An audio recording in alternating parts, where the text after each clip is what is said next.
Sir hello. ಏನ್ ಗೊತ್ತಾ sir ಇದ್ರದ್ದು ವಿಚಾರ? ಹಾ ಸರ್.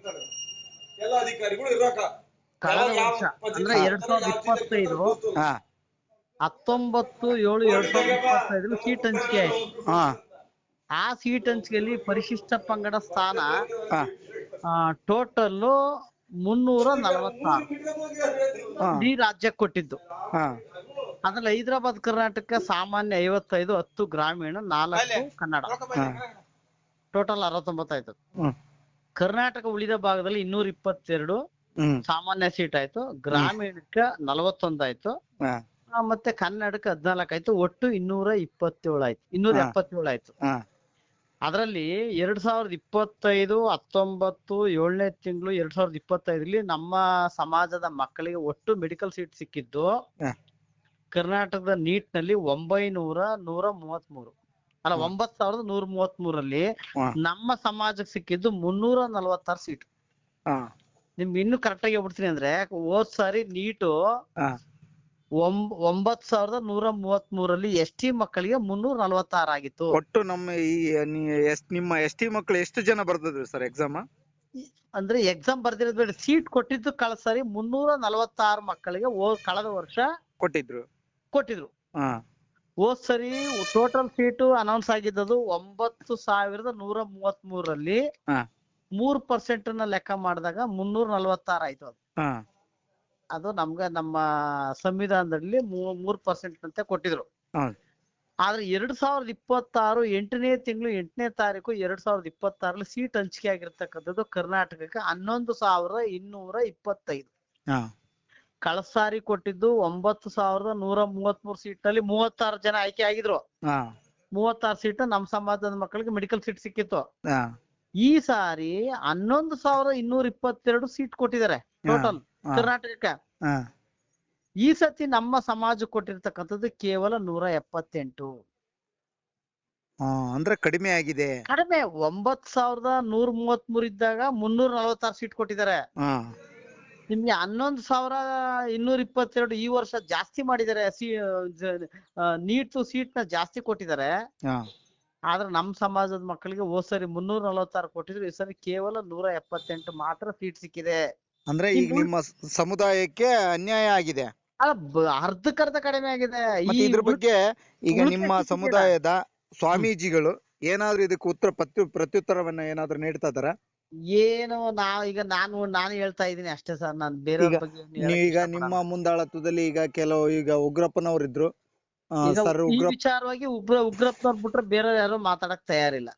ಮತ್ತೆ ಈಗ ನಿಮ್ಮ ಸಮುದಾಯದಿಂದ ಗೆದ್ದಂತ MP ಗಳಿದ್ದಾರೆ, MLA ಗಳಿದ್ದಾರೆ, ಮಂತ್ರಿಗಳಿದ್ದಾರೆ, ಅವರೆಲ್ಲ ಏನ್ ಮಾಡ್ತಾ ಇದಾರೆ? ಅನ್ಯಾಯ ಆಗಿದೆ ಅಂತ ಯಾಕೆ ಧ್ವನಿ ಎತ್ತಲ್ಲ ಅವರು? ಧ್ವನಿ ಎತ್ತಾ ಇಲ್ಲ. ಸೊ ಹೀಗಾಗಿ ಈಗ ಇದನ್ನ ಕರ್ನಾಟಕ ಪರೀಕ್ಷಾ ಪ್ರಾಧಿಕಾರ ತಾತ್ಕಾಲಿಕ ಸೀಟ್ ಹಂಚಿಕೆ ಅಂತ ಏನ್ ಇವತ್ತು ಅನೌನ್ಸ್ ಮಾಡಿದ್ದಾರೆ. ಅದು ಕೇವಲ ಇನ್ 2 days ಇದೆ ಅಷ್ಟೇ.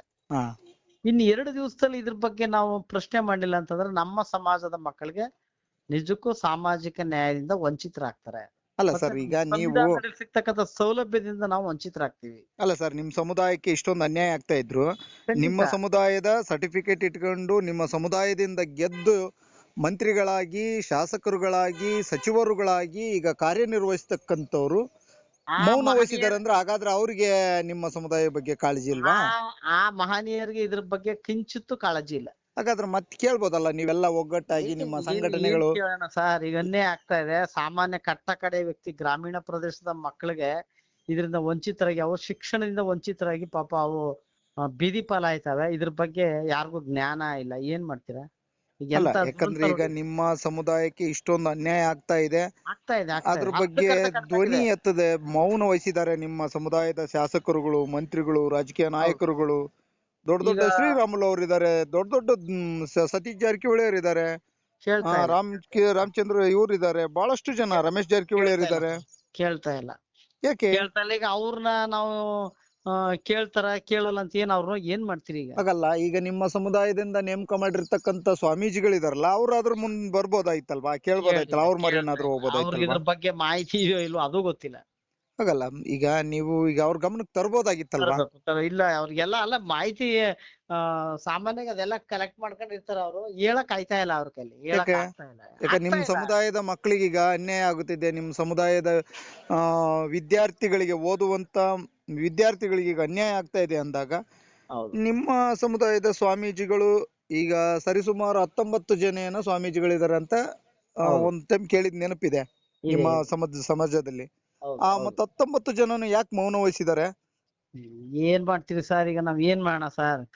ಅಲ್ಲ, ಈಗ ನೀವೇನ್ ಮುಂದೆ ಏನ್ ಮಾಡ್ಬೇಕಂತ ಇದೀರಿ? ಅಲ್ಲ ಏನಾದ್ರೂ ಮುಂದೆ ಏನ್ ಹೋರಾಟ? ಮಾಡ್ಬೇಕಂದ್ರೆ ಪರೀಕ್ಷಾ ಪ್ರಾಧಿಕಾರಕ್ಕೆ ನಾವು ಇದ್ರ ಬಗ್ಗೆ ಮನವಿಯನ್ನ ಕೊಡ್ಬೇಕು, ಮತ್ತೆ ರಾಜ್ಯ ಸರ್ಕಾರಕ್ಕೂ ಕೂಡ ಮನವಿ ಕೊಡ್ಬೇಕಾಗ್ತದೆ. ಮತ್ತೆ ಇದ್ರ ವಿಚಾರವಾಗಿ ಏನಾದ್ರು ನಮ್ಗೆ ಅನ್ಯಾಯ ಆದ್ರೆ ನಾವು ನ್ಯಾಯಾಲಯಕ್ಕೆ ಹೋಗ್ಬೇಕಾಗ್ತದೆ. ಅದಷ್ಟೇ ದಾರಿ ಇರೋದು. ಅಂದ್ರೆ ನೀವು ನ್ಯಾಯಾಲಯದ ಮೊರೆ ಹೋಗಲಿದ್ದೀರಿ?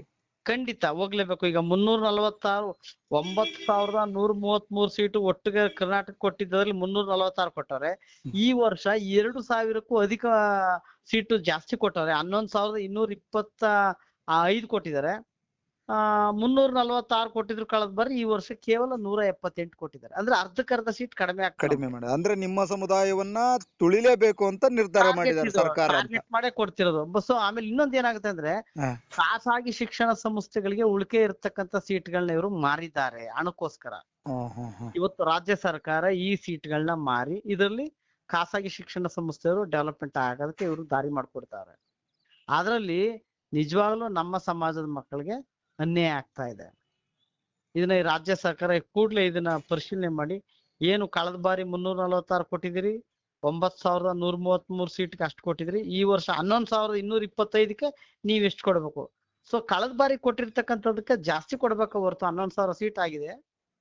ಕೇಂದ್ರ ಸರ್ಕಾರ 11,000ಕ್ಕೆ ಅಲರ್ಟ್ ಮಾಡಿಕೊಟ್ಟಿದೆ. ಇಲ್ಲಿ ಮೀಸಲಾತಿಗೆ ಅನುಗುಣವಾಗಿ ನಿಮಗೆ ಕೊಡ್ತಾ ಇಲ್ಲ. ಕೊನೆ ಪಕ್ಷ ಮೀಸಲಾತಿ 3% ಮೀಸಲಾತಿಗೆ ಅನುಗುಣವಾದ್ರೂ ಸೀಟನ್ನ ಕೊಡಬೇಕಾಗಿತ್ತು, ಕೊಟ್ಟಿಲ್ಲ. 3% ನಲ್ಲಿ ಕೊಟ್ರು ನಮ್ಗೆ ಹೆಚ್ಚು ಕಡಿಮೆ 600 ಚಿಲ್ಲರೆ ಕೊಡ್ಬೇಕಾಗ್ತದೆ. ಹಾ, ನಿಮ್ಗೆ ಈಗ 3% ಕೊಟ್ರೆ ಹೌದು. ನಮ್ಗೆ 540 ಸೀಟು ಕೊಡ್ಬೇಕಾಗತ್ತೆ ಜಾಸ್ತಿ. ಕೇವಲ 178 ಕೊಟ್ಟಿದ್ದಾರೆ. ಈಗ 346ರಲ್ಲಿ 178 ಕಳೀರಿ ನೀವು, ಎಷ್ಟಾಗ್ತದೆ? ಎಷ್ಟು ಹೋದ್ ಸರಿಗೆ ಕೋತಾಯ್ತು. ಓಕೆ. ಅದ್ರಲ್ಲಿ ಹೋದ್ ಸರಿ ಕೊಟ್ಟದ್ದು 9,133, ಈ ಸರಿ ಕೊಟ್ಟದ್ದು 11,225. ಹಾ, 300 ಜಾಸ್ತಿ ಆಗ್ಬೇಕು ಹೊರತು ಈಗ ಕಡಿಮೆ ನೀವು ಆಗ್ತಾಯಿತ್ತು. ಉಗ್ರಪ್ಪನವರ ನೇತೃತ್ವದಲ್ಲಿ ಈ ಒಂದು ವೇಳೆ ನಿಮಗೆ ನ್ಯಾಯ ಸಿಗದಿದ್ರೆ ನ್ಯಾಯಾಲಯದ ಮೊರೆಯನ್ನ ಹೋಗಲಿದ್ದೀರಿ? ಖಂಡಿತ. ಈಗ ಇದಕ್ಕ ಪರೀಕ್ಷಾ ಪ್ರಾಧಿಕಾರಕ್ಕೂ ಕೂಡ ನಾವು ಮನವಿಯನ್ನ ಕೊಡ್ಬೇಕಾಗತ್ತೆ. ಮತ್ತೆ ಇದಕ್ಕೆ ಸಂಬಂಧಪಟ್ಟಂತ ಸಚಿವರ ಗಮನಕ್ಕೂ ತರಬೇಕಾಯ್ತು, ಮತ್ತೆ ರಾಜ್ಯ ಸರ್ಕಾರದ ಗಮನಕ್ಕೂ ತರಬೇಕಾಯ್ತು. ಅದ್ರ Okay, sir. ಜೊತೆಗೆ ನಾವು ನ್ಯಾಯಾಲಯಕ್ಕೆ ಹೋಗ್ಬೇಕಾಗ್ತದೆ ಈಗ. Thank you sir. Thank you sir. Thank you. Okay, thank you.